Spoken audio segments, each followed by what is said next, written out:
బైబిల్లో యేసు ప్రభువును నమ్ముకోవడం గురించి రకరకాల రీతిగా ప్రజలు నమ్ముకున్నట్టుగా మనం చూస్తాం. విశ్వాసము పలు విధాలుగా ఉన్నట్టుగా చూస్తాం. ఒక రకమైన విశ్వాసం, దాన్ని హిస్టారికల్ ఫెయిత్ అనొచ్చు, చారిత్రాత్మక విశ్వాసం. ఇక్కడ విశ్వాసం ఏంటంటే, క్రైస్తవ కుటుంబంలో పుట్టిన పిల్లలు బైబిల్లో ఉండే ప్రతిదీ నమ్ముతారు. మానసికంగా మాత్రమే నమ్ముతారు, వాటికి కట్టుబడి ఉండదు.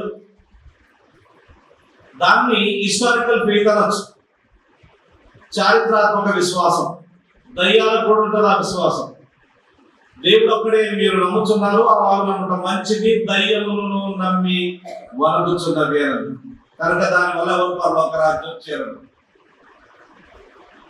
అంటే క్రైస్తవ కుటుంబంలో పుట్టి చిన్నప్పటి నుంచి మొత్తం బైబిల్ అంతా నమ్మినా నువ్వు పరలోకానికి వెళ్ళవు, దయ్యాలకు ఉంటుంది, అలాంటి విశ్వాసము.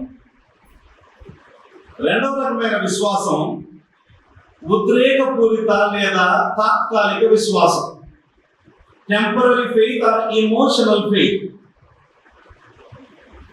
లూకా సువార్తలో 8వ అధ్యాయంలో విత్తువాని ఉపమానం గురించి ఉంది. అక్కడ కొంతమంది యేసుప్రభువును నమ్ముకున్నట్టుగా కనపడతారు తాత్కాలికంగా, దాని కష్టం రాగానే వదిలిపెట్టి సరిపోతారు. ఇది కూడా నిజమైన విశ్వాసం కాదు.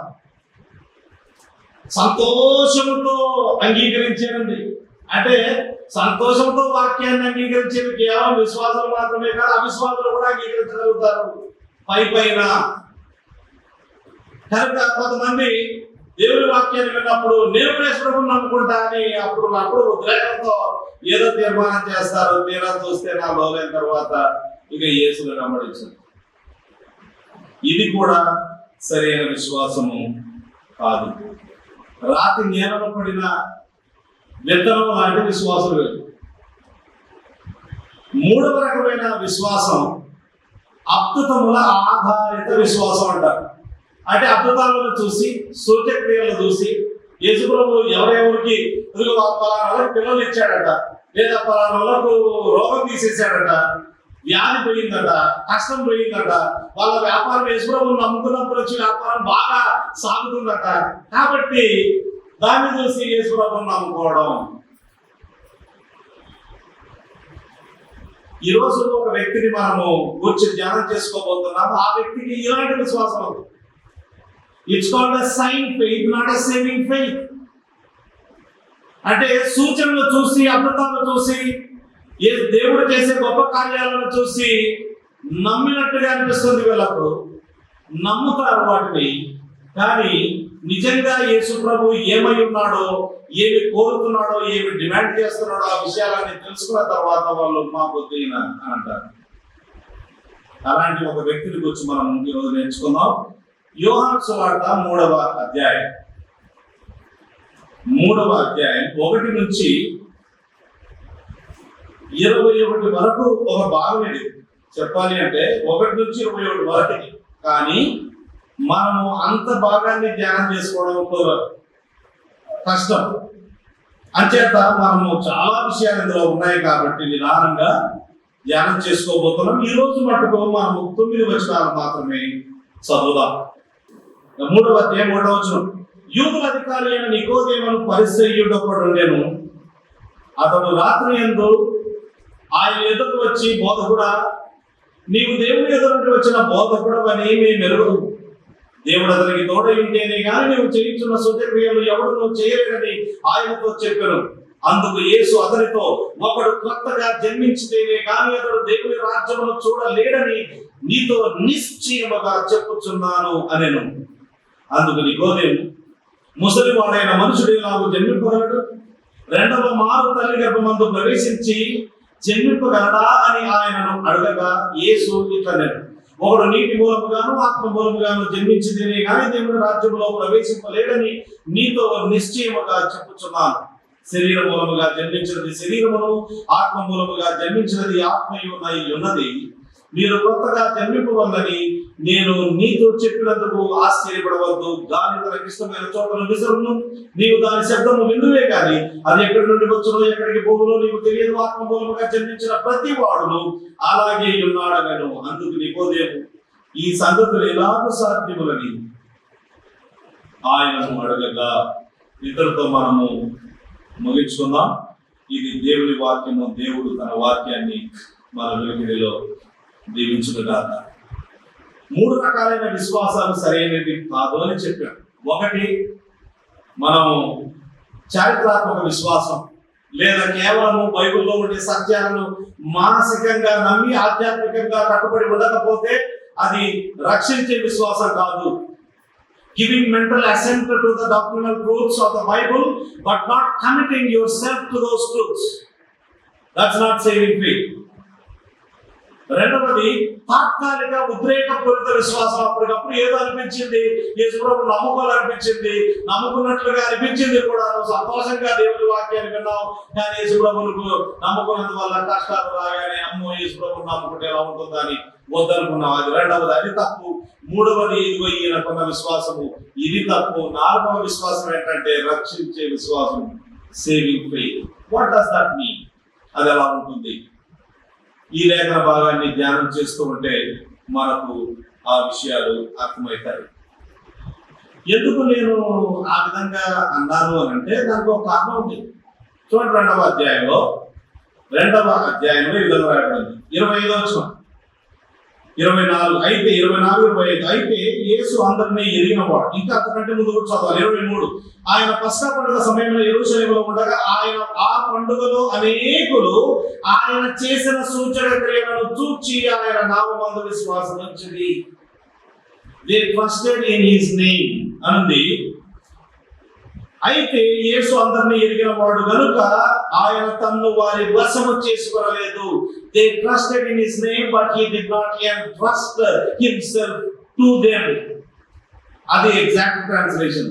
He did not entrust himself to them. He didn't believe them.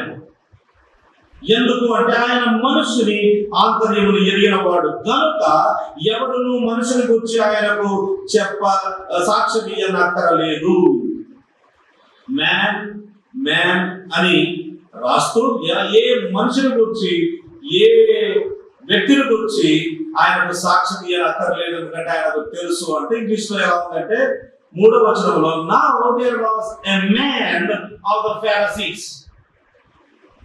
2వ అధ్యాయము ఆ లాస్ట్ వచనాల్లో 24, 25 వచనాల్లో ఉండే ఒక మ్యాన్ అనే పదం వాడి నౌ ఇమీడియట్ గా now there was a man of the Pharisees అంటే అలాగే నమ్మిన ఒక మనుషుని నేను మీకు చూపిస్తాను అని ఇక్కడ యోహాను భక్తుడు ఆయన గురించి రాస్తూ ఉన్నాడు.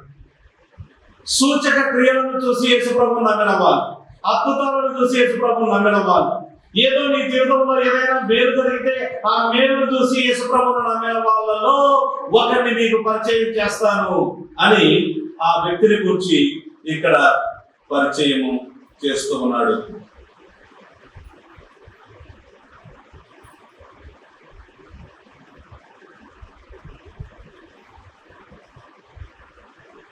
ఆ వ్యక్తి ఎవరు? ఆయన గురించి ఒక 4 మాటలు చెప్పుకోవచ్చు. He was rich, number 1. He was respected, number 2. He was religious, number 3. And he was a ruler, number 4. Rich, respected, religious, ruler. ధనికుడు ఇక్కడ లేదా మాట ధనికుడు అని. కానీ యేసుప్రభు చనిపోయినప్పుడు ఒక ఆయన వచ్చి యేసుప్రభు దేహాన్ని పాతి పెట్టడానికి సెలవు తీసుకున్నాడు. పిలాతు దగ్గరికి వచ్చి ఆయనతో పాటు ఈయన కూడా వచ్చాడు, నికోదేము. అరిమథియ యోసేపుతో పాటు నికోదేము కూడా వచ్చాడు. ఆయన తీసుకుని వచ్చిన ఆ పరిమళ సుగంధ ద్రవ్యాలు చాలా costly. He must be a rich man to do that. ఒకటి. రెండవది ఏంటంటే రబైనికల్ ట్రెడిషన్స్ లో, సాంప్రదాయాల్లో ఏం రాశారు అని అంటే యెరూషలేములో ముగ్గురు అత్యధిక ధనికులు ఉండేవారట. And one of them was Nicodemus. He was a very rich man. మనకు లూకా సువార్త 18వ అధ్యాయంలో రిచ్ యంగ్ రూలర్ కనపడతారు, ఇక్కడ రిచ్ ఓల్డ్ రూలర్ కనపడతారు. That's the difference. Not a young man. Old అని ఎలా చెప్పగలుగుతాము అని అంటే, ఆయన 4వ వచనంలో ఉంటాడు, ముసలి వాడైన మనుషుడు ఎలాగూ జన్మించగలడు అంటే ఆయనే కదా వచ్చి అడిగింది. దాన్ని ఆధారం చేసుకుని he's a rich old man, old ruler. He was also respected. ఎందుకు ఆయన రెస్పెక్టెడ్ అని అంటూ ఉన్నాము అని అంటే, జోసిఫస్ అనే యూద చరిత్రకారుడు నికోదేము అనే వ్యక్తులను గురించి రాస్తాడు. వాళ్ళంతా కూడా సమాజంలో చాలా పేరుగాంచిన వాళ్ళు. It may well be that he belonged to a distinguished Jewish family అని విలియం బార్క్లే అనే వ్యక్తి ఆధారాలతో రాయడం జరిగింది. సో వెరీ రెస్పెక్టెడ్ అంటే గౌరవనీయమైన సమాజంలో ఒక గౌరవంగా బ్రతికే గౌరవనీయమైన ఉన్నతమైన స్థితికి చెందినవాడు. ఖచ్చితంగా మనం చెప్పగలిగింది ఏంటంటే హీ వాజ్ వెరీ రిలీజియస్. అది మాత్రం ఖచ్చితంగా చెప్పగలుగుతాం. పై రెండు మనము ఊహించినప్పటికీ ఇది మాత్రం ఖచ్చితంగా చెప్పగలిగింది ఏంటంటే he was very religious man. ఎలా చెప్పగలుగుతామంటే ఆయన పరిసయ్యుడు అని రాయబడింది. 3వ అధ్యాయం 3వ వచనం, యూదుల అధికారి అయిన నికోదేమును పరిసయ్యుడు ఒకడు ఉండెను. పరిసయ్యుడు అని అంటే ఆ మాటకు అర్థం ఏంటంటే ప్రత్యేకించబడిన వాడు, సపరేటెడ్ వన్ అని అర్థం. వీళ్ళు క్రీస్తు పూర్వము, క్రీస్తు శకముగా క్రీస్తు పూర్వము 2వ శతాబ్దంలో ఒక గుంపుగా ఏర్పడ్డారు. యేసుప్రభు కాలంలో కొద్దిమంది మాత్రమే పరిసయ్యులు ఉండేవారు. సంఖ్య కూడా రాయబడింది. సుమారు 6,000 మంది పరిసయ్యులు ఉండేవారట. ఆ తెగకు చెందినవాడు. వీళ్ళు ఈ పరిసయ్యులు ఎలాంటి వాళ్ళు అంటే పరిసయ్యులు శాస్త్రులు కూడా. వీళ్ళలో కొంతమంది ఆ పని కూడా చేస్తారు. కాబట్టి వీళ్ళు మతాన్ని నడిపించే వారు, దేశంలో మతాన్ని నడిపించే మతాసక్తి కలిగిన వాళ్ళు. బైబిల్ గ్రంథంలో 613 ఆజ్ఞలుంటే వాటన్నిటికీ భాష్యం చెబుతూ ఇంకా చిన్న చిన్న ఆజ్ఞలు లెక్కలేని తయారు చేస్తారు. పుస్తకాలు రాసేశారు. మనుషుల మీద మోయలేని భారాలని పెట్టేశారు. వీళ్ళు చిటికన వేలుతో కూడా వారు భారాలు మోయకపోయినా ఇతరుల మీద మాత్రం విపరీతమైన భారాలు మోపేవారు. అందులో వాళ్ళు కొన్ని విడ్డూరమైన బోధలు చేసేవారు. ఉదాహరణకు కోడి పెట్టే కష్టపడి కోడిగుడ్డు పెడితే, ముఖ్యంగా సబాత్ దినానికి సంబంధించిన చాలా రూల్స్ పెట్టేవాళ్ళు. లెక్కలేని రూల్స్ ఉన్నాయి సబాత్ దినాన్ని గురించి. కోడి పెట్టే కష్టపడకూడదు కదా, ఆ రోజైతే కష్టం చేసేది కష్టం చేయకూడదు. సో కష్టపడి గుడ్డు పెడితే ఆ గుడ్డు తినాలా లేదా? బైబిల్లో ఏం రాయలేదు ఆ గుడ్డు తినాలా, గుడ్డు పెడితే ఎట్లా ఇవన్నీ. సో వాళ్ళు ఏం రాస్తారంటే గుడ్డు తినవచ్చు, కానీ మరుసటి రోజు ఆ కోడిని చంపేయాలి. ఎవరు ఇట్లాంటివి పిచ్చి రూల్స్ లెక్కలేని తెలుసు. అండ్ దట్ మీన్స్ ఏంటంటే మతం, యూదుల మతాధికారులు ఎవరు పరిచయలే. దీనికి మనం ఏమైనా తెలుసుకోవాలనుకుంటే, నార్మల్గా మన దేశంలో ఏమైనా తెలుసుకోవాలనుకుంటే బ్రాహ్మణ దగ్గరికి వెళ్తారు. ఆ నెలలో వాళ్ళు ఏమైనా తెలుసుకోవాలనుకుంటే పరిచయం దగ్గరికి వెళ్ళా మతం గురించి తెలుసుకోవాలి. ఆ టైప్ ఆ గ్రూప్ కు సంబంధించిన వాడు. అంత మాత్రమే కాదు, అధికారి అని రాయబడింది. యూదుల అధికారి అని రాయబడింది. మామూలు విషయం కాదు. అధికారి అంటే ద మెంబర్ ఆఫ్ సన్హెడ్రి. ఇస్రాయేల్ దేశంలో సుప్రీం కోర్టులో ఈయన మెంబర్. చెప్పాలంటే సుప్రీం కోర్టులో మెంబర్. ఇప్పుడు మన దేశంలో ఉండే సుప్రీం కోర్టు లాగా సమస్త అధికారాలు వాళ్ళకు లేకపోయినప్పటికీ కూడా మతానికి సంబంధించిన సర్వాధికారాలు అసలు యూదులు ఏ దేశంలో ఉన్నా ఈ సుప్రీం కోర్టుకు రావాల్సిందే. ఈ సుప్రీం కోర్టులో వాళ్ళు తీర్చిన తీర్పు చొప్పున మాత్రమే వాళ్ళు నడుచుకోవాల్సిందే. And he was the member of the Sanhedrin. He was a ruler.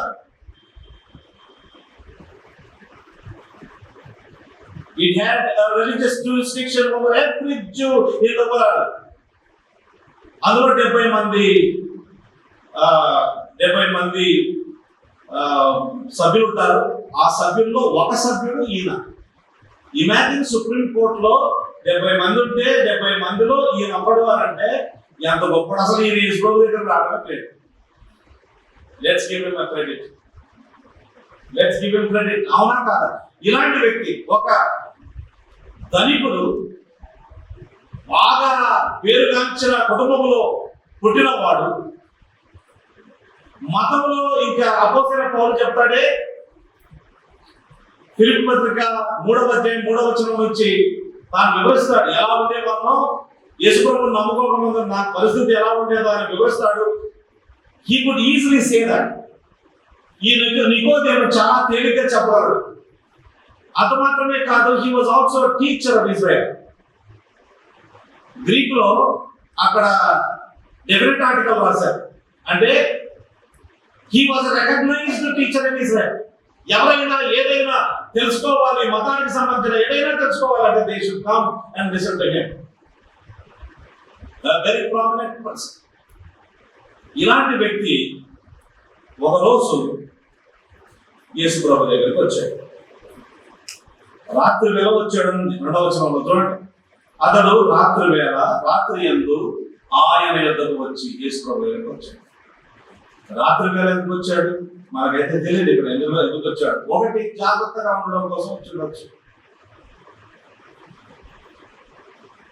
అప్పటికే యేసు ప్రభు చాలా ఫేమస్ ఏం కాదు కాబట్టి సమాజ మందిరంలో వాళ్ళు తీర్మానం చేయలేదు ఆయన గురించి. 12వ అధ్యాయంలో తీర్మానం చేశారు. ఏం తీర్మానం చేశారంటే, ఎవరైతే యేసును వెంబడిస్తారో అలాంటి వారిని సమాజ మందిరంలోంచి వెలివేస్తాం అని చెప్పారు.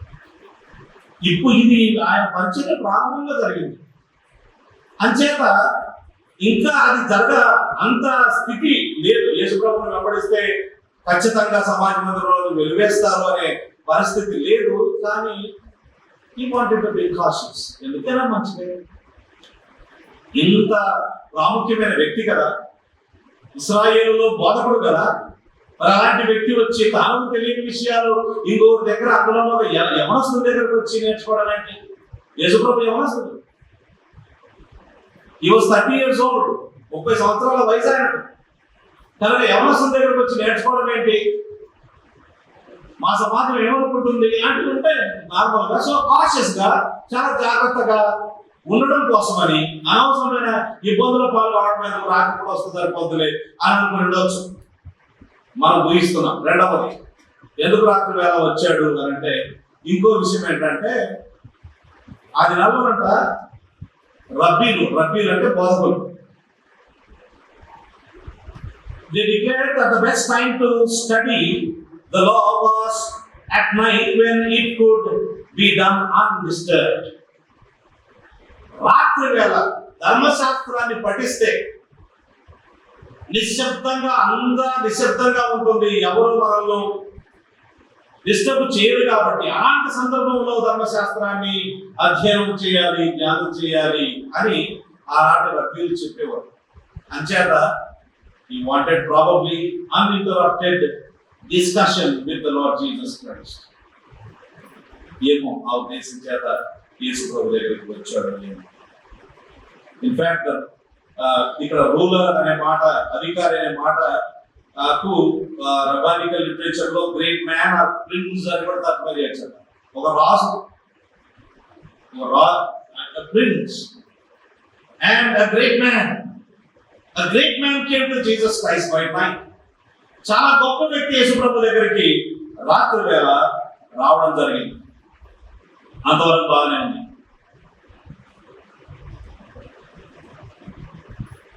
వచ్చి అంటూ ఉన్నాడు. యేసు ప్రభువును సంబోధించే విధానం almost it looks like a flattery. ముఖస్తుతి లాగా అనిపిస్తుంది. ఆ ముఖస్తుతి చేశాడో నిజంగానే అన్నాడు, మనకు తెలియదు. నిజంగానే అనొచ్చు. బోధకుడా, యేసు ప్రభు ఏ స్కూల్లో చదవలేదు. వీళ్ళలాగా ఈయన అఫీషియల్ టీచర్ ఏం కాదు. కానీ అప్పటికే ఆయన గురించి కొంత విని, ముఖ్యంగా యెరూషలేములో దేవాలయాన్ని శుద్ధి చేశాడు కదా. శుద్ధి చేసినప్పుడు ఈయనకు మంచిగా అనిపించుండొచ్చు. ఎందుకంటే దేవాలయపు పెద్దలు సద్దుకైలకు వ్యతిరేకంగా ఏం చేసినా ఈ పరిచయులకు ఇష్టమైపోతుంది.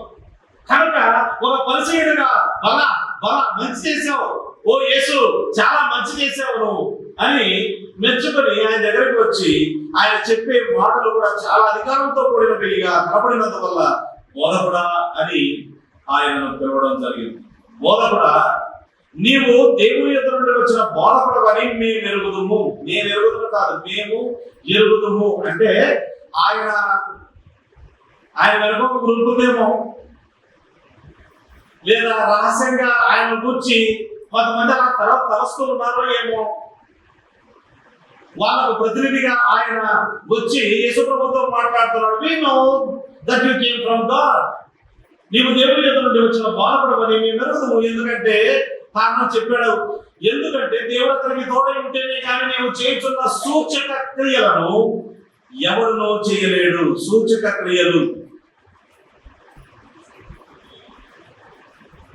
క్రియలు అంటే ఏంటంటే అద్భుతాలే, కానీ ఆ అద్భుతాలు మరో సత్యాన్ని తెలియజేస్తూ ఉన్నాయి. దాన్నే సూచక క్రియ అంటారు. It's a miracle, but it is viewed as a proof of divine authority and majesty. దైవాధికారము, దేవుని గొప్పతనాన్ని తెలిసే రీతిలో ఆ యొక్క అద్భుతాలు జరుగుతాయి కాబట్టి వాటిని సూచక క్రియలు అని చెప్పడం జరిగింది. ఆ సూచక క్రియల నుంచి అది అనుభవించిన వారు, చూసిన వారు ఆయన గురించి మరిన్ని గంభీరమైన సత్యాల విషయాలు తెలుసుకోవాలి. అందుకే ఇట్ ఈస్ కాల్డ్ సూచక క్రియ. యేసు ప్రభు 5 రొట్టెలు 2 చేపలను 5,000 మందికి పంచినప్పుడు ఆయన పంచి ఆగిపోలేదు. నేను జీవాహారం అని చెప్పాడు. I'm the bread of life. You need to understand that. This is done in order to prove that I am the bread of life. యేసు ప్రభు చనిపోయిన లాజరును లేపినప్పుడు ఆయన అన్నాడు, I am the resurrection and life అన్నాడు. ఇది ఎందుకు జరిగింది అంటే నేనే పునరుత్థానమును, నేనే జీవమని మీరు తెలుసుకోవడం కోసం. ఏదో ఇవి చూసి సంతోషపడి బాధ లేదనుకోని అక్కడ నుంచి అట్లా వెళ్ళిపోవడం కోసం కాదు. సూచక క్రియ అంటే అర్థం.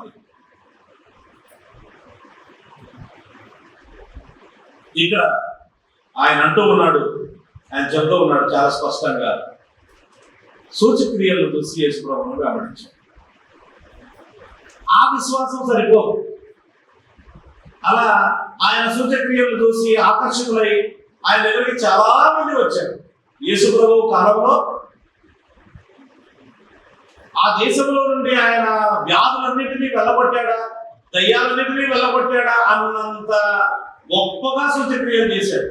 ముఖ్యంగా ఆయన ఇశ్రాయేల్ దేశంలో నార్తర్న్ పార్ట్లో, అంటే ఉత్తర భాగంలో గలిలయ ప్రాంతంలో కపెర్నహూమును ఆయన హెడ్ క్వార్టర్స్ గా చేసుకుని ఆ చుట్టుపక్కల గ్రామాల్లో కొరాసీన, బెత్సయిదా ఆ ప్రాంతాల్లో లెక్కలేని అద్భుతాలు సూచక్రియలు చేశాడు.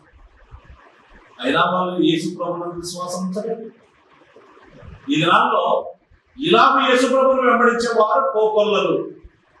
ఆరోగ్యం కోసం యేసు ప్రభువును నమ్మేవాళ్ళు, ఆహారం కోసం యేసు ప్రభువును నమ్మేవాళ్ళు, వ్యాపార లావాదేవీల్లో మంచిగా రాణించడం కోసం యేసు ప్రభువును నమ్మేవాళ్ళు, ఏదో ఇలా దురుద్దేశాలు పెట్టుకొని యేసు ప్రభువును వెంబడించడానికి ఇష్టపడే వాళ్ళు చాలా మంది ఉన్నారు.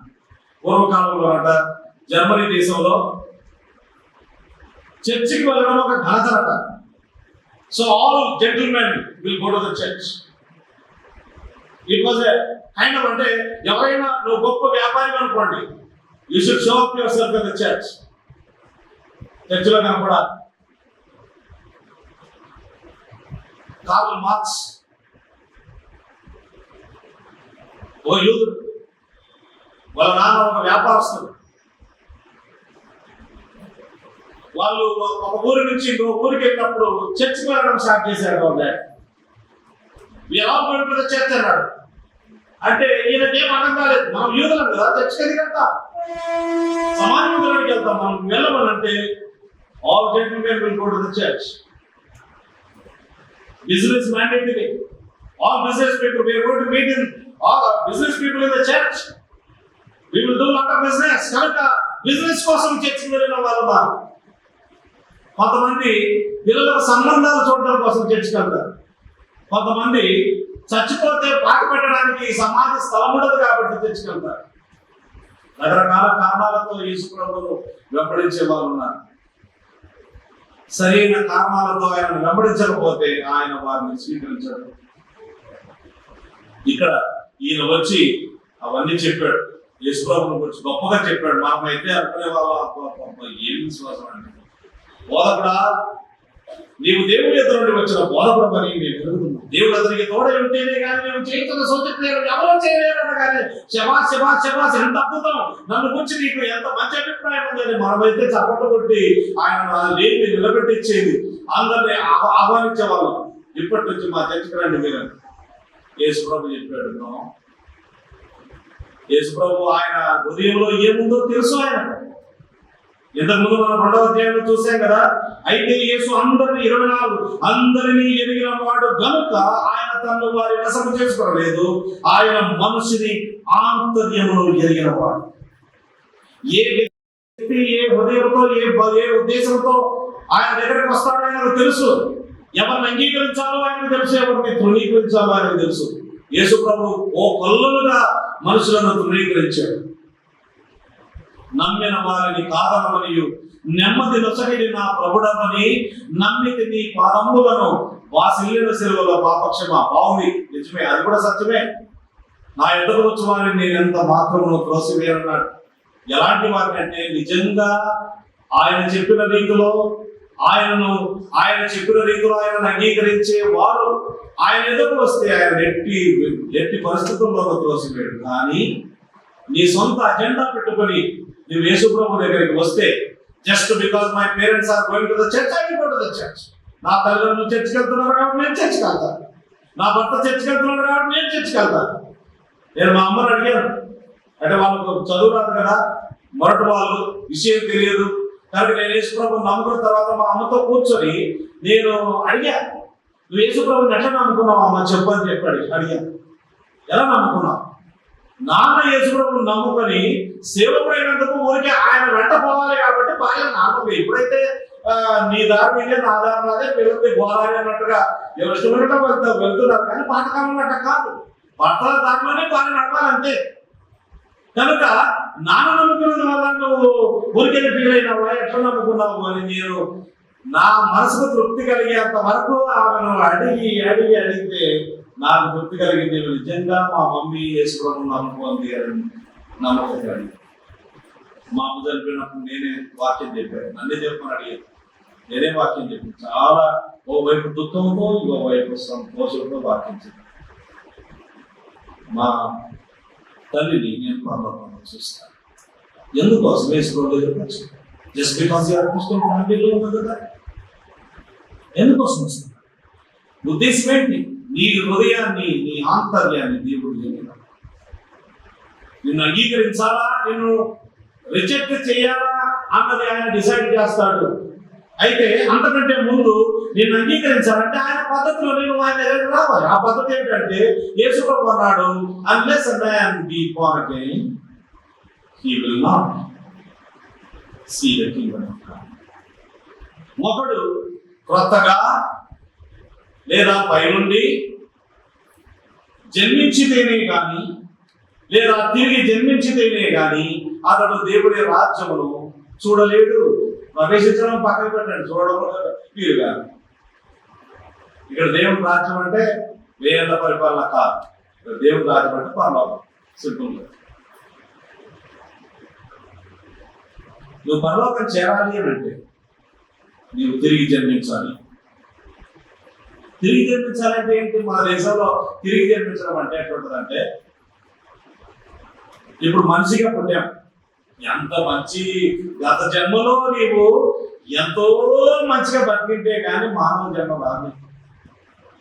కనుక ఇప్పుడు మానవ జన్మ వచ్చిందంటే చాలా మంచిది. కానీ క్రూరంగా బ్రతికినందువల్ల వచ్చే జన్మలో చచ్చిపోయిన తర్వాత కుక్కగానో, నక్కగానో, బల్లిగానో, తొండగానో, ఎలకగానో, నక్కగానో పుడతారు. అప్పుడు ఆ నక్కగా, కుక్కగా, బల్లిగా, పందిగా, అప్పుడు మళ్ళీ ఏమైనా కొంచెం బాగా చేస్తే దానికంటే బెటర్ స్థాయి వచ్చే అవకాశం ఉంది. ఇందులో నుంచి బయటికి ఎప్పుడు వస్తాము? ఈ కర్మ సంసార ఈ దీంట్లో నుంచి, సైకిల్లో నుంచి ఎప్పుడు బయటకు వస్తాము అనగా వాళ్ళకి బయటకు రావడం కూడా ఇష్టం లేదు కదా. What is there in heaven? కుక్కగానైనా పర్లేదు మళ్ళీ పుట్టాలి ఇక్కడ, నక్కగానైనా పర్లేదు మళ్ళీ పుట్టాలి, బల్లిగానైనా పర్లేదు మళ్ళీ పుట్టాలి, కప్పగానైనా మళ్ళీ పుట్టాలి. నేను కథ చెప్పట్లేదు, వాళ్ళ బోధ చెప్తున్నా.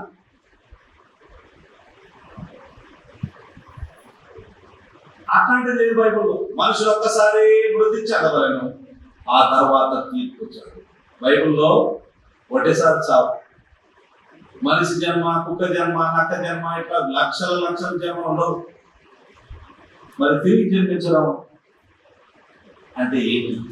ఒక మనిషి తిరిగితే ఒకడు కొత్తగా లేదా పై నుండి లేదా తిరిగి జన్మించితేనే కానీ అతను దేవుడి రాజ్యమును చూడలేడు, దేవుడి రాజ్యమును చూడలేడు.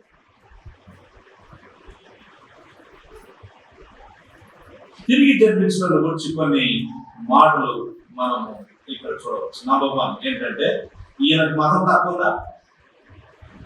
పరిచయం మతమే తక్కువలేదు. నీ మతం నిన్ను రక్షించదు, మతం ద్వారా కూడా పరలోకానికి చేరదు. అద్భుతాలను నమ్మడం ద్వారా ఎవరు పరలోకాన్ని చేరడు. అత్యద్భుతాన్ని అనుభవించడం ద్వారా పరలోకాన్ని చేరదు. ఆ అత్యద్భుతం ఏంటంటే తిరిగి జన్మించే అనుభవం.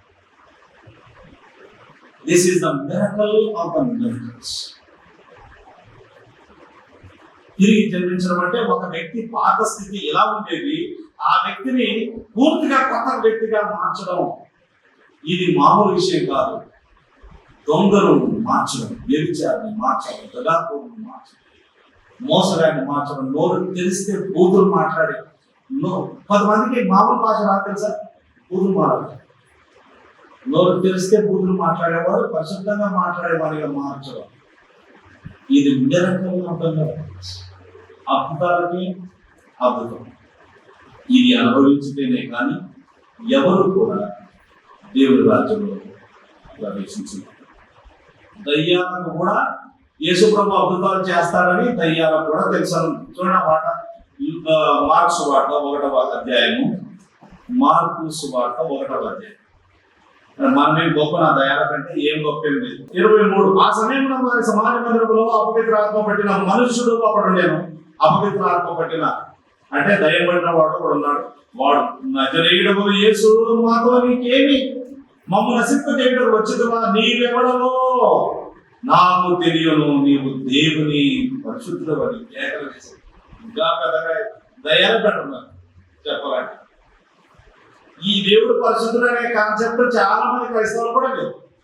దయ్యాలు పెట్టున్నారు. అయినంత మాత్రం దయ్యాలు పడకంటే కదా.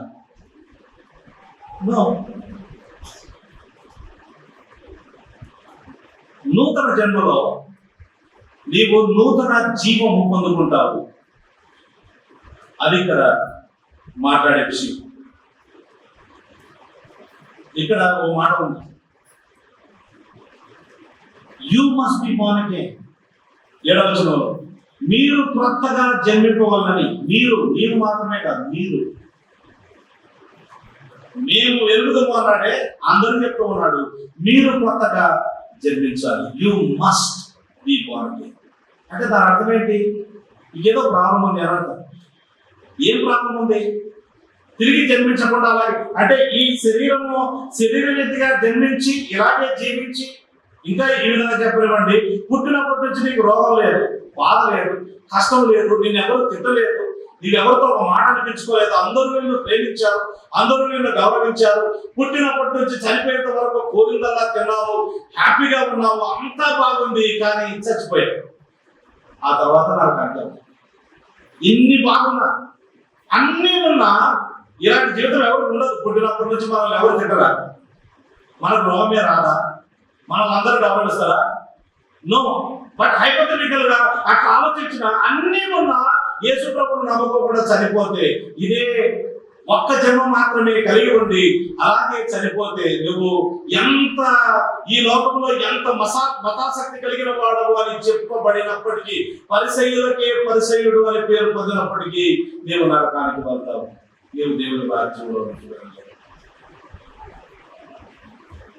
ఏంటి ప్రాబ్లం ఏంటి అని అంటే, బైబిల్లో కొన్ని విషయాలు నేను చెప్తాను. అవి ఇక్కడ రాయడం లేదు కానీ మొత్తం బైబిల్ అంతట్లో ఉన్నాయి. అదేంటంటే, మనకు ఎందుకు ఈ తిరిగి జన్మించడం అనేది అవసరం అంటే కారణాలు. నంబర్ 1, ఎఫెసీ పత్రిక 2:1-2లో మనం అపరాధముల చేత పాపముల చేత చచ్చిపోయాం. అక్కడ ఏమంటారంటే అపరాధముల చేత పాపముల చేత చచ్చిపోయాము, కానీ బ్రతికే ఉన్నాం. మళ్ళీ అది కూడా ఉంది, బ్రతికే ఉన్నాం. ఏ విధంగా బ్రతికే ఉన్నాం చూడండి. అక్కడ రాయబడిన మాట చూద్దాం. ఎఫెసీ పత్రిక 2వ అధ్యాయం 2వ వచనం, మీరు వాటిని చేయించు వాయుమండల సంబంధమైన అధిపతిని అనగా అవిధేయులైన వారిని ఇప్పుడు ప్రేరేపించే శక్తికి అధిపతిని అనుసరించి ఈ ప్రపంచ ధర్మము చొప్పున మునుపు నడుచుకుంటిరి. వారితో కలిసి మనమందరము శరీరం యొక్క మనసు యొక్క కోరికలను నెరవేర్చుతూ మన శరీరాశలను అనుసరించి మునుపు ప్రవర్తించుతూ కడమ వారి వలెనే స్వభావ సిద్ధముగా దైవోక్తకు పాత్రలమై ఉంటుంది. అంటే దాని అర్థం ఏంటో తెలుసా? శరీర రీతిగా బ్రతికే ఉన్నారు, పాపము చేసే విషయంలో మాత్రం బాగా యాక్టివ్ గా ఉన్నారు, చురుగ్గా ఉన్నారు. కానీ దేవుని నమ్ముకునే విషయంలో, దేవుని దగ్గరకు వచ్చే విషయంలో పూర్తిగా చచ్చిపోయిన వాడు ఎలా స్పందించలేడో ఆ స్థితిలో ఉన్నాడు. This is your situation. That's why you must be born again. అందుకే నువ్వు తిరిగి జన్మించాలి. ఎఫెసీ 2:3లో we are by nature children of wrath అని దైవోగ్రతకు పాత్రలు మనం రాయబడింది. యోహాను సువార్త 3వ అధ్యాయం 19-20 వచనంలో మనము చీకటిని ప్రేమించి వెలుగును ద్వేషించే వాళ్ళం. అంటే మనకు మంచి ఇష్టం లేదు, అందుకే పిల్లలకు మంచి చెప్తే ఇష్టం ఉంటుంది. ఇప్పుడు ఈ సెల్ ఫోన్ వాడద్దు, ఇది మంచిది కాదు, నీ కళ్ళు పోతే ఆల్రెడీ చూడబుట్టి కళ్ళతాలు పెట్టుకొని కూడా ఎందుకు వినవురా అని అంటే వానికి కోపం వస్తుంది. తెలుసా? కోపం వస్తుంది. ఏదైనా మంచిది చేయమంటే కోపం వస్తుంది. చెడు హ్యాపీగా ఆటోమేటిక్గా నువ్వు చెప్పకుండానే చేస్తావు. అది మనుషుల యొక్క నైజం. చెప్పకుండానే, నేర్పించకుండానే ఆటోమేటిక్ గా చిన్న పిల్లలు కూడా మాట వినరు. లిటిల్ ఏంజల్స్ కాదు, లిటిల్ డీమన్స్ ఇన్ డైపర్స్ అని చెప్పవచ్చు. ఏంటంటే బలం లేదు కాబట్టి తిరిగి కొట్టట్లేదు, కానీ పెద్దగైతే కొడతారు కాదు, పెద్దగైతే కొడతారు. కొడుతున్నారు కదా, ఇప్పుడు తగ్గరం కొట్టే వాళ్ళు లేరా? కొడుతున్నారు కదా. అప్పుడు బలం లేక మనం కొట్టే కోరుకుంటాం అంతే. We love darkness and hate the light. అది మన స్వభావం. అందుకే మనం తిరిగి జన్మించాలి. ఎఫెసీ పత్రిక 4:18, ఎస్కేల్ 36:26లో మనకు హృదయాలు ఉన్నాయే, ఒకటి కనబడిన హృదయం ఉంది, ఒకటి కనబడే హృదయం ఉంది. ఆ కనబడిన హృదయం రాతి లాగా ఉంది. It's our hearts are hard, they are hard. కనబడే హృదయం మెత్తగా ఉంటుంది, ఎంత ఉంటుందట, పిడిగిలు అంతా ఉంటుందట. అది కాదు మనం మాట్లాడేది, లోపల ఉంటుంది. It's a hard heart. రోమపత్రిక 8:7-8లో we are unable to submit to God or please him. దేవునికి లోపడ నేరకపోతున్నా. unable to submit to God. వల్ల కావడం లేదు. పక్షవాతం వచ్చినోడు ఏ విధంగా నడవలేడో, కాళ్ళు విరిగిపోయినోడు ఏ విధంగా నడవలేడో, ఆ విధంగా దేవునికి లోపడలేని పరిస్థితుల్లో ఉన్నాము. దేవుడిని సంతోషపెట్టే పరిస్థితుల్లో లేరు మనం. యోహాను సువార్త 6:44-65 రాయబడిన మాట ఏంటంటే we are unable to come to Christ or embrace him as Lord. యేసు ప్రభు దగ్గరికి రాలేని స్థితిలో ఉన్నాం. ఆయనను ప్రభువుగా మనము స్వీకరించలేని స్థితిలో ఉన్నాం. రోమ 6:7 we are slaves to sin అంటే మనం పాపానికి దాసులమని రాయబడింది. 2 Timothy 2:24, 25, 26 we are slaves of Satan సాతానునికి దాసులమని రాయబడింది. రోమ 7:18 no good thing dwells in me అంటే నాలో మంచిది ఏది నన్ను పరలోకానికి తీసుకుని పోగలిగినంత మంచిది ఏది నివసింపదని నేను అడుగుతున్నా అన్నాడు. అర్థమవుతాండి? ఇది మన condition.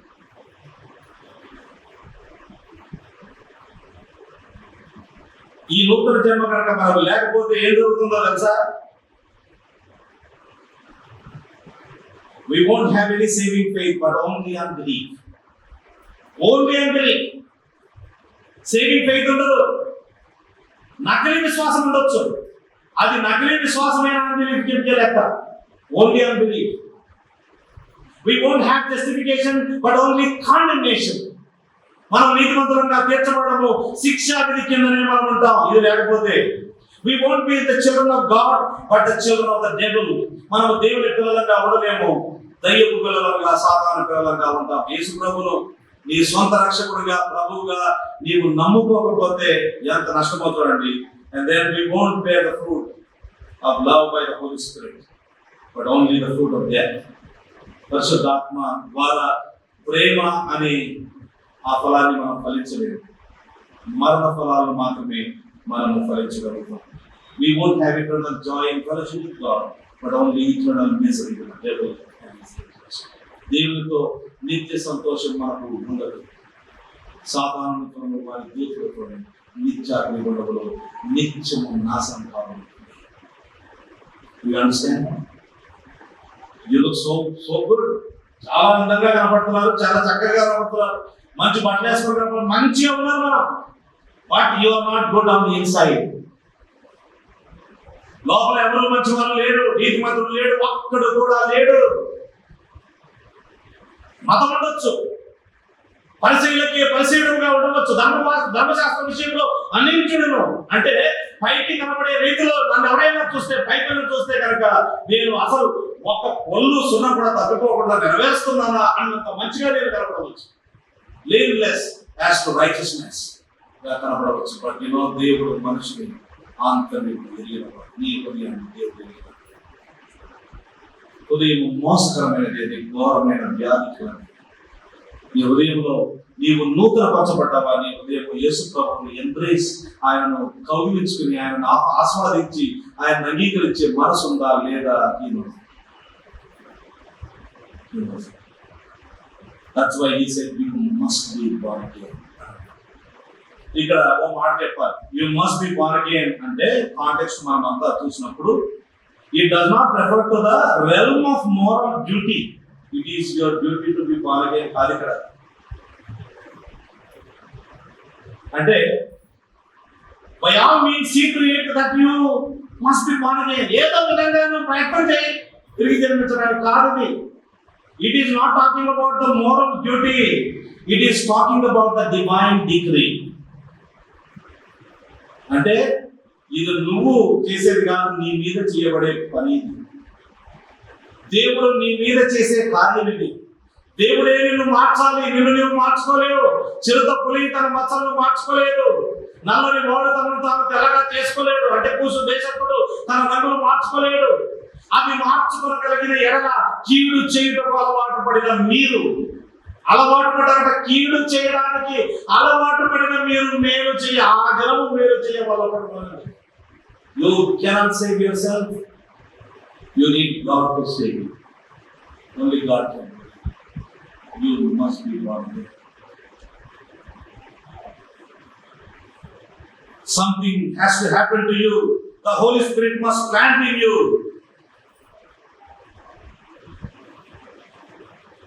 A soft heart and life from above. మొత్తానికి తిరిగి జన్మించడం అంటే ఏంటి అంటే, మన పరిస్థితి అయితే దారుణంగా ఉంది. మనం హెల్ప్ చేసుకోలేము, మనకు వేరు కూడా హెల్ప్ చేయలేము. 49వ కీర్తనలో సరే మనం హెల్ప్ చేసుకోలేము, పక్కడైనా వచ్చి ఎవరైనా హెల్ప్ చేస్తారా అంటే, ఎవడిలో ఏ విధము చేతనైనా తన సహోదరుని విమోచింపలేడు. ఏలైనగా వాని ప్రాణ విమోచన క్రయధనము బహు గొప్పది.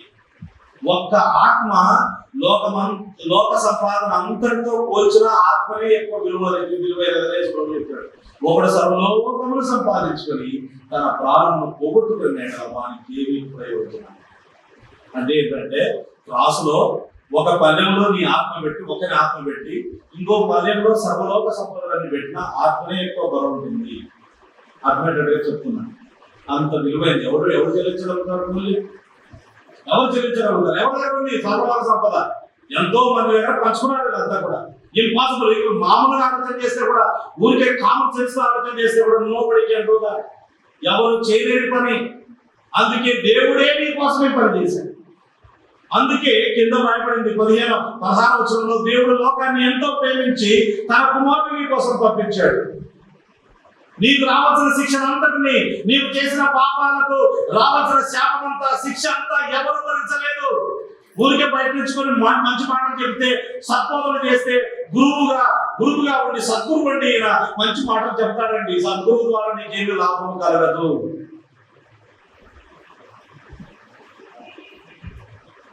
సర్వ లోకంలో తన విశ్వాసం ఉంచు వారి యొక్క పాపాలకు రావాల్సిన శిక్షణ అంతటిని భరించడానికి దేవుడు ఒక్కడే సరిపోతాడు. ఎవరు సరిపోదు? దేవుడు సరిపోదు.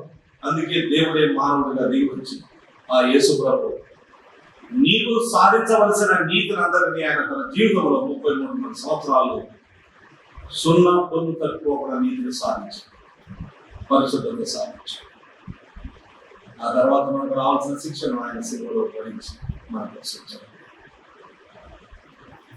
Somebody has to do this for you. And he is already done.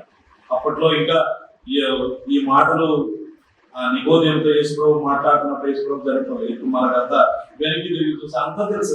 దానికి వివరణ కూడా తెలుసు, లోతులు తెలుసు, ఆయన వేరే విషయాలన్నీ కూడా మనకు తెలుసు. It has to be done to you. Your only hope. నీవు దేవుని రాజ్యాన్ని చూడాలంటే, దేవుని రాజ్యంలో ప్రవేశించాలంటే, పరలోకం చేరాలంటే ఓన్లీ హోప్, ఒకే ఒక నిరీక్షణ, ఒకే ఒక మార్గం యేసు ప్రభు. నేనే మార్గం, నేనే సత్యం, నేనే జీవం, నా ద్వారానే తప్ప ఎవరు తండ్రి బాగున్నాడు. ఆకాశం కింద భూమి మీద ఇవ్వబడిన ఏ నామమున మనకు రక్షణ కలగదు. ఈ నామమున ఆయన ద్వారానే.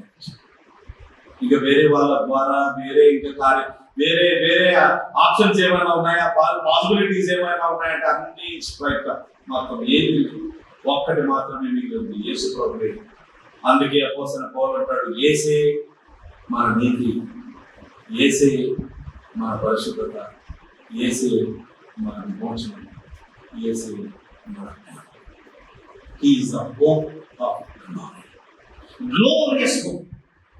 ఓ ఇలాంటి దీన స్థితిలో, ఘోరమైన స్థితిలో నువ్వు ఎంత ప్రయత్నం చేసినా కానీ, పొదగొట్టులో పడినవాడు, ఊపిలో పడినవాడు ప్రయత్నం చేసే కొద్ది ఇంకా బలం వల్ల ఇంకా లోపలికి వెళ్ళిపోతాడు. ఎవరు రక్షించలేని స్థితిలో ఉన్నారు. యేసు ప్రభు ఒక్కడే రక్షించలేదు. You must be born again. Something has to happen to you, Nicodemus. The Holy Spirit has to pour spiritual life into your dead life. You are spiritually dead. ఆధ్యాత్మికంగా నువ్వు చచ్చిపోయావు. నీకు పరిశుద్ధాత్మ దేవుడు నీకు ఆ జీవాన్ని ప్రసాదించాలి, జీవ ప్రదాత. అలా ప్రసాదించినప్పుడు నీవు కళ్ళు తెరుస్తావు. అంత మాత్రమే కాదు, నీ విశ్వాసం చీలుకోవడం. Unless this happens to you, ఆ విశ్వాసం కూడా నేనే ఇస్తాను. ఇది నీకు జరిగితే తప్ప నువ్వు పరలోకం చేయలేదు. నీవు పరలోకం చేయలేదు. అప్పుడు నికోదేమంటున్నాడు, ముసలివాడైన మనుషులు ఎలాగో జన్మింపగలడు? రెండవ మారు తల్లి గర్భమందు ప్రవేశించి జన్మింపగలడా అని ఆయనను అడగగా, ఎట్లా ఊహించుకుంటుంది అలాగా? అంటే నికోడెమస్ was he such a fool? యేసు ప్రభు ఆధ్యాత్మిక సంగతులు మాట్లాడుతూ ఉంటే ఆయనకు ఈ మాత్రం అర్థం కాలేదా? ఎట్లా ప్రవేశిస్తారంటే ఒక తల్లి గర్భంలో తల్లి గర్భంలో ఉన్నప్పుడు ఎత్తుంటారు. మన పిల్లలందరూ చిన్నప్పుడు ఇద్దే ఉండేవాళ్ళు. కాళ్ళ మీద పెట్టుకొని స్నానం చేయించేవాళ్ళు. కాళ్ళ మీద పెట్టుకొని ఇంత పిల్లలు ఈరోజు పెద్దగా అయిపోయారు. మళ్ళీ తరగా తల్లి కడుపులోకి ఎట్లా వెళ్ళిపోతారు. అంటే ఆయనకు ఈ మాత్రం తెలియదా అని అనుకోకండి. ఆయన ఏమంటున్నాడంటే, యేసు మీరు చెప్తున్నది మీకు అర్థమవుతుందా? నా మతంలో నేను ఇంత ఉన్నతమైన స్థాయికి వచ్చాను. సుప్రీం కోర్టు మెంబర్ నేను. ఆయన member of supreme court, the Pharisee of the Pharisees. పరిశీలనకి పరిశీలన లాంటి నా పేరు ప్రతిష్టలు, నా పలుకుబడి, నా పరిస్థితి, ఇదంతా నా వయస్సు. నేను దూరం వచ్చిన తర్వాత నువ్వు చెప్పేదాన్ని బట్టి చూస్తే అన్ని తప్పంటున్నాను. అంటే నేను మళ్ళీ నా పలకంతా తుడి చేసుకొని, పలక మీద ఏవో రాసుకున్నాను కదా, అన్ని తుడి చేసుకొని వాళ్ళతో ప్రారంభించాలి. ఏబిసిలతో ప్రారంభించాలి. కొత్తగా దీంట్లో నువ్వు చెప్పినట్టుగా చేయాలా?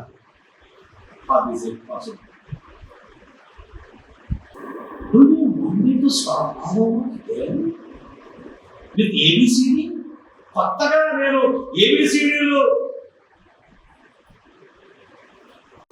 ఆ విధంగా నేను నేర్చుకోవాలా? బయట ఇప్పుడు స్వర్గానికి పోతే రామంటున్నాను మీరు.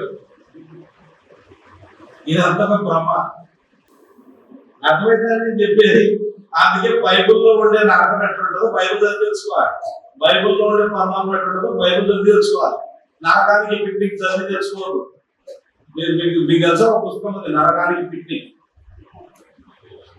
అప్పట్లో ఈ పుస్తకాన్ని ఎన్ని భాషల్లోకి అనువదించి ఎంతో మంది ప్రింట్ చేయకపోతే మీకు అపాయం కలుగుతుంది అని ఒకటి అట్లాంటి సందేశం పంపేవాళ్ళు. 2 రోజుల్లో లేదా 4 రోజుల్లో మీరు ప్రింట్ చేయకపోతే మీకు ఖచ్చితంగా మీ ఇంట్లో ఏదైనా అపారమైన నష్టం కలుగుతుంది అని చెప్పగానే ఇప్పుడు మీరు కూడా చెప్తే ఇన్నేళ్ల వాక్యం చెప్పినా కానీ మీకు కూడా భయం వస్తుంది. మీరు అందరు కాకుండా కొంతమంది అమ్మో ప్రింట్ చేయలేము అని ఇమాన్యుయల్ పాస్టర్ తెలియకుండా ప్రింట్ చేసి ధారావాహిక ప్రసంగాలు చేశారు. అగవాళ్ళు చాలా మంది ప్రసంగాలు, సీరీస్ ఆఫ్ సెర్మన్స్ ఆన్ నరకానికి పిక్నిక్ వెళ్ళాలి. ఎంతో కారణం అంటే ఆ పుస్తకం నాకు బాగా తీసుకొచ్చింది. ఆమెకి ఇచ్చారట. తీసుకొచ్చి తెచ్చిన ఆయన అక్కడికి ఇచ్చారు. నేను ఎక్స్ప్లెయిన్ చేసి అంత దారుణంగా దాకా this is not biblical portrait of hell. బైబుల్లో చెప్పబడిన అర్థం లేదు. అర్థమవుతాండి కనుక ఏవేవో విని అవన్నీ పర్వాలేదు కాదు. బైబుల్లో ఉన్నది చదవాలి. నరకం కూడా బైబుల్లో ఉన్నది చదవాలి.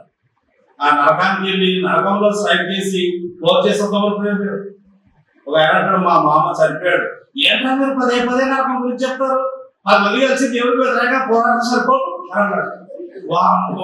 10 మంది కలిపి దేవుడికి వ్యతిరేకంగా పోరాటం సరిపోతాట. ఆయన కూడా ఆ సినిమా చూసి సినిమా ప్రభావితం అయిపోతున్నారు. కర్ణామేడి సినిమా చూసి కర్ణామేడిలో ఉన్నది అట్లా. బైబుల్ చదవండి. మొత్తానికి ఏం నేర్చుకుంటున్నామంటే ఈ వయసుకు వచ్చానే కాటికి కాదు, రేపు మామో పోతాను. ఇప్పుడు మొత్తం నన్ను కంప్లీట్ గా నేను చేసేదంతా తప్పనంటే ఎట్లా? కొత్తగా నా జీవితం స్టార్ట్ చేయమంటే ఎట్లా? ఎలా చేయగలుగుతా నేను? How can I do it all over again? How can I start with A B C D? ఎలా నేను ప్రారంభించగలుగుతాను? యేసుప్రభు అన్నాడు, ఒకడు నీటి మూలముగాను ఆత్మ మూలముగాను జన్మించితేనే కానీ దేవుని రాజ్యంలో ప్రవేశించలేడని. ఇక్కడ అక్కడ చూడలేడన్నాడు, ఇక్కడ ప్రవేశించలేడన్నాడు. నిశ్చయంగా చెప్తున్నా, ఇది నిశ్చయమైన మాటలు. వెరీ సీరియస్ సందేశం ఇది. If you want to go to heaven, you must be born of water and of the spirit. ఏంటి దాని అర్థం? వాటర్ అంటే వెంటనే నీళ్లు చూడగానే బాప్తిసం వస్తారు. ఒక బ్యాప్టిస్ట్ పాస్టర్ ఎప్పుడు చూసినా బాప్తిసం గురించి చెప్తున్నాడు. ఏదో విధంగా తీసుకొస్తాడు బాప్తిసం. తీసుకుని వస్తే ఆ సంఘ పెద్దలు వాళ్ళు తట్టుకోలేక ఇంకా అన్నారట, పాస్టర్ గారు ఇన్నిసార్లు చెప్తే ఎట్లా, మేమే టెక్స్ట్ ఇస్తాం, మీరు వాక్యం చెప్పాలి. మేము ఇస్తాం టెక్స్ట్, మీరు సెలెక్ట్ చేసుకోవద్దు, మేము టెక్స్ట్ ఇస్తాం అంటే నో ప్రాబ్లం అన్నట్టు ఆయన. ఆది కాండం ఇచ్చారు. ఆది కాండంలో పార్టిసిపేట్ ఉంటుంది కానీ ఆయన వాళ్ళు ఆది ఎందు దేవుడు భూమి ఆకాశములను సృజించాడు. భూమి నిరాకారముగాను శూన్యముగాను ఉండెను. ఆత్మ జనముల పైన చెప్పాడు. ఆత్మ జనముల పైన అన్నాడు. ఇక్కడ బాప్తిసం గురించి చెప్పేది క్లియర్ గా ఈ అధ్యాయంలో విశ్వాసం విశ్వాసం విశ్వాసం విశ్వాసం ద్వారా నరకానికి వెళ్తారు. విశ్వసించకపోతే నరకానికి వెళ్తారు. అందుకని బాప్తిసం తీసుకోకపోతే నరకానికి వెళ్తారు లేదు. అర్థమవుతుంది. యేసు ప్రభు ఆయనతో చెప్తున్న దానికి అందరికి పెట్టినప్పుడు ఆయన ఈజీగా ఫాలో అవుతున్నాడు. అదైతే బాప్తిసం తీసుకోవడం ఏంటి ప్రాబ్లం ఏంటి? అసలు క్రిస్టియన్ బాప్తిజం ఇంట్రడ్యూస్ ఆ కాన్సెప్ట్ లేదు ఆయనకు. కనుక నీటి మూలముగా ఆత్మ మూలముగా ఒకడు తిరిగి జన్మించడము అంటే ఏంటంటే ఈయన ఇశ్రాయేల్ బోధకుడు. ఆ బ్యాక్గ్రౌండ్ మర్చిపోదు. అంటే పాత నిబంధన ఈయనకు తెలుసు. కనుక యేసు ప్రభు పాత నిబంధనలో నుంచి ఒక రెఫరెన్స్ చెప్తూ ఉన్నాడు. ఏంటి ఆ రెఫరెన్స్ అని అంటే యేసయ్య గ్రంథం చూడండి 36వ అధ్యాయం. యేసయ్య గ్రంథం 36వ అధ్యాయం. ఇక్కడ యూదులు వాళ్ళు దేవుడి మాట నమ్మకుండా విగ్రహారాధన చేసి చేసి చేసి చివరికి దేవుడి యొక్క శాపం వలన వాళ్ళు బబులోని దేశానికి మందిరిగా వెళ్ళిపోయారు. ఓకే, వెళ్ళిపోయిన తర్వాత దేవుడు అంటున్నాడు, నేను మిమ్మల్ని వదిలిపెట్టను, మిమ్మల్ని తీసుకొని వస్తాను అని అంటూ ఈ విధంగా చెప్తున్నాడు. 24 చదువుకున్నాం. నేను అన్ని జన్మల నుండి మిమ్మల్ని తోడుకొని ఆయా దేశంలో నుండి సమకూర్చి మీ స్వదేశంలోనికి మిమ్మల్ని రప్పించగలను. మీ అపవిత్రత యావత్తు పోవునట్లు నేను మీ మీద శుద్ధ జలము చల్లుదును. I will sprinkle clean water on you. ఇలా శుద్ధ జలము చల్లడం ద్వారా మీకు ఏమవుతుంది అంటే మీ అపవిత్రత యావత్తు పోతుంది. అలా పోవడం కోసం నేను శుద్ధ జలము చల్లుతాను.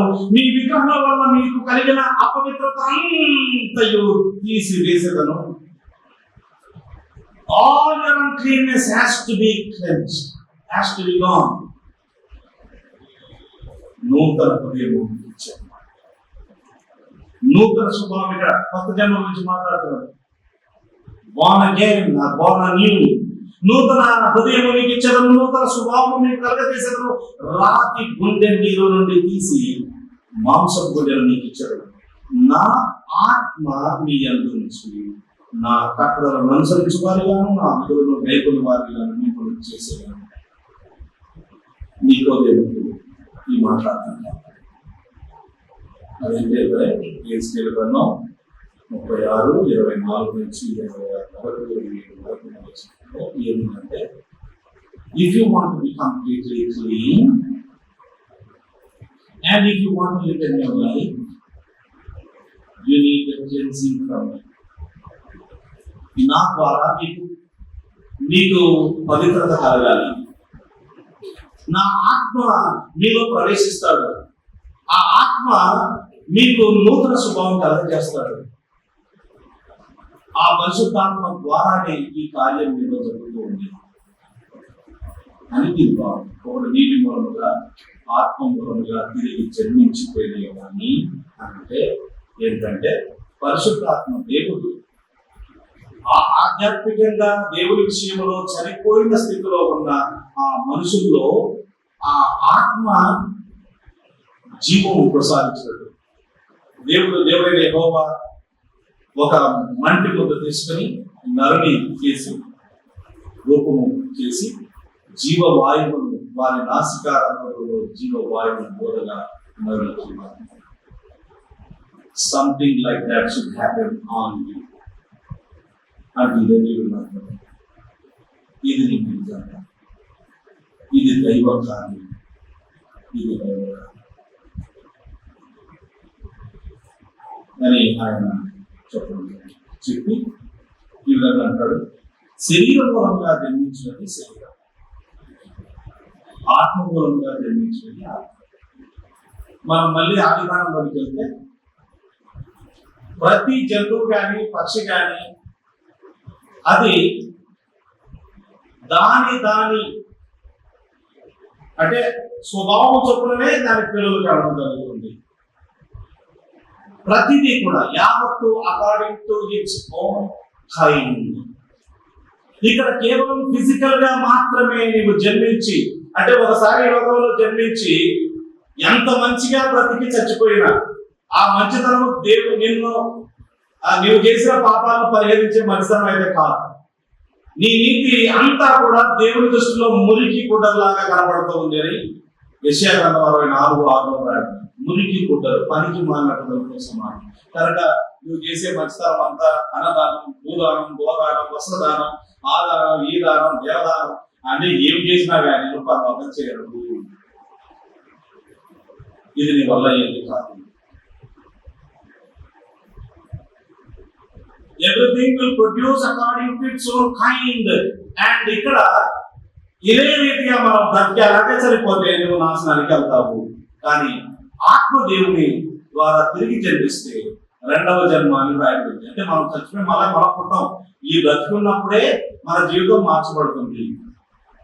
ఆ రెండవ జన్మ అది పరిశుద్ధాత్మ దేవుడు మాత్రమే ఇవ్వగలుగుతాడు. అలా ఆయన మాత్రమే ఈ కార్యం చేయగలుగుతాడు. అది కూడా ఎలా ఉంటుంది అంటే గాలి లాగా ఉంటుంది. గాలి తన ఇష్టమైన చోట్ల విసరును. నువ్వు అడిగితే గాలి ఇక్కడ నుంచి వస్తే మాట్లాడమేంటి అక్కడి నుంచి రావాలి, ఈ ఆపేసి అక్కడ ఆటే వస్తుందా? ఎవరైనా అలా చేయగలుగుతారా? గాలి దిశను ఎవరైనా మార్చగలుగుతారా? ఇది సాధ్యం.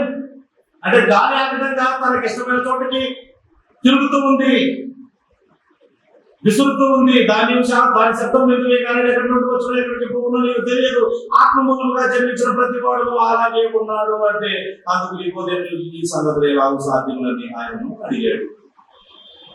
మొత్తానికి ఈ నూతన జన్మ అనే విషయాన్ని గురించి ఆ విషయాలు చెప్పి నేను ముగిస్తాను. Number 1, it is a sovereign act of God.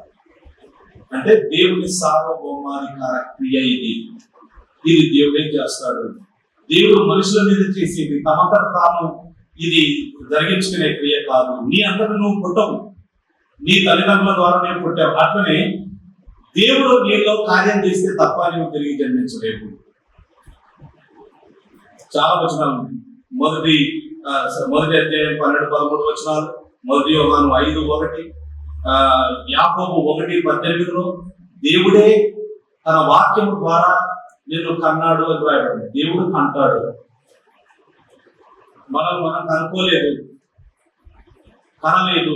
దేవుడు తల్లిదండ్రులు మనల్ని కన్నారు, అలాగే దేవుడు మనల్ని కంటాడు. మొదటి పేతురు 1:3 కూడా, యోహాను సువార్త 3:5 వచనాల్లో, అలాగే యోహాను సువార్త 10:26 క్లియర్ గా చెప్పేది ఏంటంటే this is the sovereign act of God. దేవుడికి స్తోత్రం. నీ మీద ఈ కార్యం జరిగితే ఇది నీ వల్ల ఇది కాదు. రక్షణ నీ వల్ల ఇది కాదు. నా వల్ల రక్షణ వచ్చింది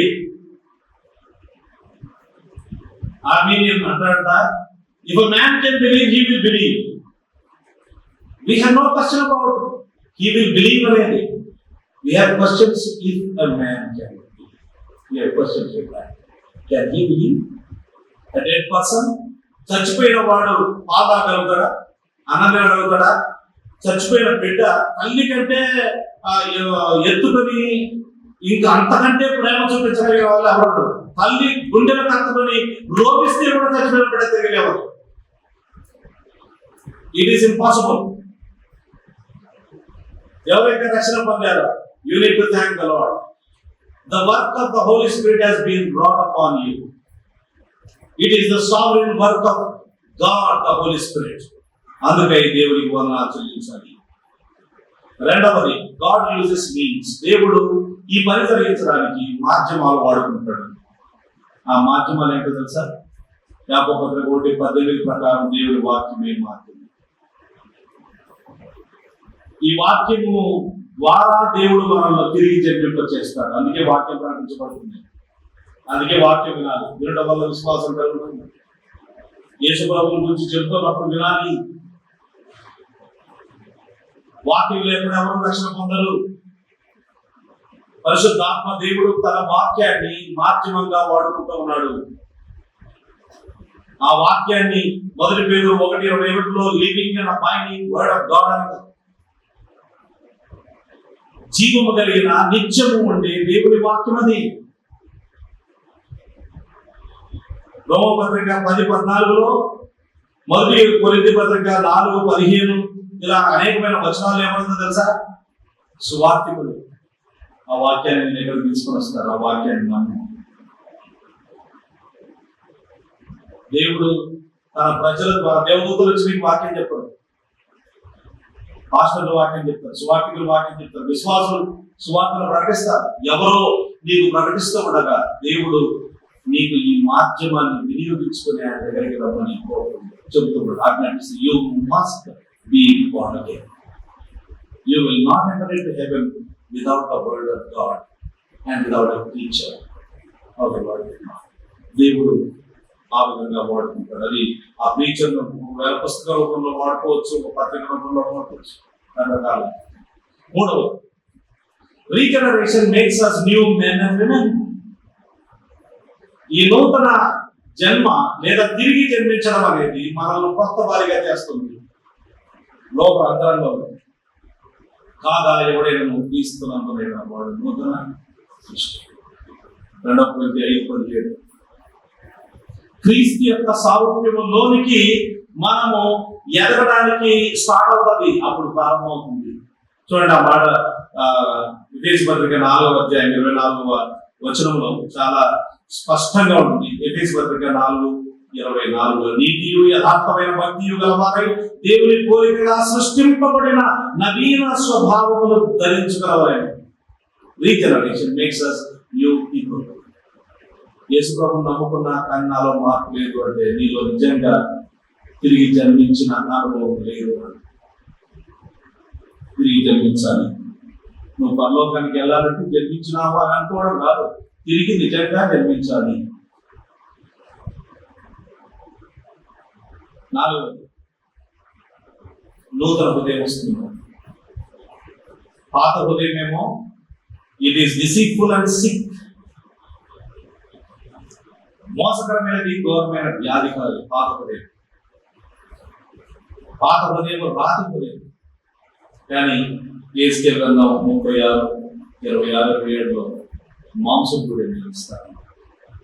హృదయంలో నుండి, ఈ హృదయంలో నుండే ఇవన్నీ కూడా బయటకు అంటే కొత్త ఆశలు వస్తాయి, కొత్త కోరికలు వస్తాయి. అంతవరకు ఎన్నడూ వాక్యం చదువుకున్నప్పుడు వాక్యం చదవడం ప్రార్థిస్తాయి.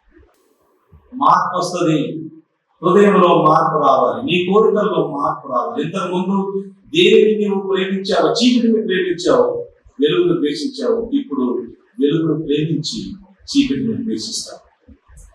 లేకపోతే మీలో మార్పు లేదు, నిజంగా తిరిగి జన్మించలేదని అర్థం. యేసు ప్రభువును నమ్ముకున్న తర్వాత మీ కోరికలు ఎప్పుడైనా మార్పు వచ్చాయి? అప్పుడు ఇంతకుముందు బైబిల్ అంటే అంత అయిష్టంగా అనిపించేది, ఇప్పుడు కూడా అట్లా అనిపిస్తుందా? Then there is something problem, serious problem. పిల్లలకి పాతాగే ఏమంటారు, ఆకలి లేదనుకోండి. ఆకలి లేదంటే ఆరోగ్యానికి సూచన. ఆకలి ఉండాలి, దేవుని వాక్యం పట్ల ఆకలి తప్పులు ఉండాలి. దేవుని ప్రజలతో ఇప్పుడు చూడండి, మనం ఒక కుటుంబంతో కలిసి ఉండాలని ఎవరికైనా ఉంటుంది, కానీ ఒంటరిగా ఉంటారంటే నేను వేసుకోవడం నమ్ముకున్నా కానీ ఏం చర్చించుకోవాలంటే రాంగ్ అని. నీ హృదయంలో మార్పు వస్తాయి. సిఎస్ లూయిస్ అనే గొప్ప దైవజనుడు 1950వ దశకంలో చాలా గొప్ప వ్యక్తి అయిన, చాలా పుస్తకాలు రాశాడు. ప్రాడికల్స్ ఆఫ్ నార్నియా, ఆ బుక్స్ రాసిన ఆయన్ని చాలా పుస్తకాలు రాశాడు. Great defender of Christian faith. ఒకప్పుడు క్రైస్తవులు అక్కడ చర్చి ముందు అలా వెళ్తూ ఉంటే ఆయన అగ్నాస్టిక్, దేవుడు ఉన్నాడో లేదో మనకి అని అనుకునే. అలా చర్చికి వెళ్తుంటే వాళ్ళ పాటలు విని వేరు పాటలు పాటకు అర్థం లేదు, అర్థం లేదు. అంత 4th క్లాస్ సాంగ్స్ పాడతారు, 4th క్లాస్ మ్యూజిక్ వాయిస్తున్నారని అసహించుకునేవాడు. యేసు ప్రభువును నమ్ముకున్నాడు. అది కూడా చాలా అద్భుతంగా జరిగింది. బస్సు ఎక్కాడు, బస్సు ఎక్కినప్పుడు రక్షణ లేదు. జూకి వెళ్తూ ఉన్నాడు, బస్సు దిగినప్పుడు రక్షణ వచ్చిందట. దేవుడు మార్చేశాడు ఆయన కోరికలు క్షణాల్లో. అప్పటికే ఆయన వింటూ ఉన్నాడు, వేరే వాళ్ళ ద్వారా సువార్తలు వింటూ ఉన్నాడు. బస్సు ఎక్కినప్పుడు రక్షణ లేదు, జూకి వెళ్తున్నాడు. బస్సు ఎక్కినప్పుడు రక్షణ లేదు, బస్సు దిగినప్పుడు రక్షణ వచ్చింది. అది మార్చేశారు. అండ్ ఫాలోయింగ్స్ అంటే ఎవరైతే 4th class music 4th class singing అనుకున్నాడో వాళ్ళ దగ్గరికి వెళ్ళి కలిసి పాటలు పాడుతున్నారు. ఆయన తాను చాలా ప్రపంచం మేధావండి ఆ దినాల్లో, కానీ ఎన్నడూ కూడా తన సంఘస్థలకు ప్రపంచం మేధావని చెప్పుకోలేదట. Most of them did not know ఈయన ఎంత గొప్పడో సంఘస్థలకు తెలియదట. ఈ లివ్ లైక్ దట్, సింపుల్ గా ఈయన గొప్పతనం సంఘస్థలకే తెలియదు. అట్లా బ్రతికాడు, సహోదరులతో కలిసి జీవించాడు. అత్యున్నత జీవితం. హృదయం మారాలి. యేసు ప్రభువుని నమ్ముకున్న తర్వాత నీ హృదయ కోరికలు మారాలి. ఇంతకు ముందు ఉండే కోరికలు వేరు, యేసు ప్రభువుని నమ్ముకున్న తర్వాత వచ్చే కోరికలు వేరు. క్రీస్తు సారూప్యంలోనికి ఎదగడానికి నీకు కోరికలు వస్తాయి. యేసు ప్రభు లాంటి మనస్తత్వం నాకు కావాలి, యేసు ప్రభు లాంటి విలువలు నాకు కావాలి, యేసు ప్రభు లాంటి క్యారెక్టర్ నాకు కావాలి అనే కోరిక నీలో వస్తుంది. ఇట్స్ ఎ గ్రాడ్యువల్ ప్రాసెస్, కొద్ది కొద్దిగా క్రమంగా. కానీ ఏ మాత్రం కోరిక లేదు. నమ్ముకోక ముందు ఉన్న కోరికలే నమ్ముకున్న తర్వాత కూడా ఉన్నాయంటే నువ్వు సరిగ్గా నమ్ముకోలేదన్నా. సరిగ్గా నమ్ముకోలేదంటే నమ్ముకోలేదన్నా అంతే. Number 5, regeneration issues in increasing Christ likeness.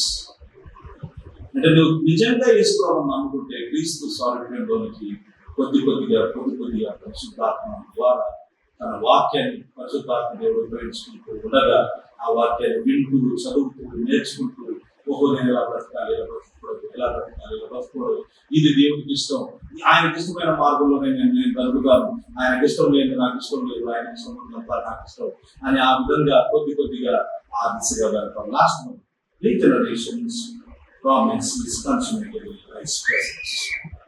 సంపూర్ణమైన మార్పు రెండవ రాకంలో జరుగుతుంది, లేదా మా కోపంలో జరుగుతుంది. అంటే మనం చచ్చిపోయినప్పుడు లేదా ప్రభు రాకడ తొందరగా మనం బతుకుండాలని అనిపిస్తే అప్పుడు సంపూర్ణంగా జరుగుతుంది. ఆయన వచ్చినప్పుడు మనము ఆయన ఉన్నట్టుగానే చూస్తాం, ఆయన కోరికలో ఉంటాం. మొదటి యోహాను పత్రిక 3వ అధ్యాయం కనుక మీరు బాగా ఈరోజు నికోదేము అనే ఒక వ్యక్తిని గురించి మనం నేర్చుకుంటాం. అందులో ప్రధానంగా నేర్చుకునేది ఏంటంటే is your faith a sign faith or a saving faith. తెలుగులో చెప్పాలి అంటే నీ విశ్వాసం నకిలీనా నీకు ఆశ్చర్యంగా. ఈయనకు నకిలీ విశ్వాసం ఉంది. ఇన్ఫాక్ట్ ఇక్కడ ఈ అధ్యాయంలో ఆయన వేసుకోవడం నమ్ముకోవట్లేదు, వెళ్ళిపోయాడు. అబ్రప్ట్ గా స్టోరీ క్లోజ్ అయిపోతుంది. ఆయన శిష్యులు ఆయన విశ్వాసం వచ్చిన ఆయన మాటలు అబ్రప్ట్ గా demands of Christ or such. కనుక ఈ దినం మనం ఆలోచించాము, నిజంగా యేసుప్రభువుని నమ్ముకుంటే సంతోషించదగిన విషయం, ఆనందించదగిన విషయం. ఈ పరలోక రాజ్యానికి వెళ్తాం. దేవుడు చేసిన కార్యం నీ వల్ల ఇది కాదు. బైబిల్ రాయబడింది, నువ్వు విశ్వసించాలని దానికి కోసం. అది ఎలా చేస్తామంటే ఆయనే కృపను గ్రహిస్తాడు. ఆయన కృపను గ్రహించినప్పుడు విశ్వసిస్తాను లేదంటే నువ్వు జరిగిన అనుకోవట్లేదు కదా. బైబిల్ అట్లా లేదు. నమ్ము ప్రతివాడు నశింపక నిత్య జీవం పొందినట్లు ఆయనను మనకు అనుగ్రహించాడు. ప్రార్థన చేస్తాం.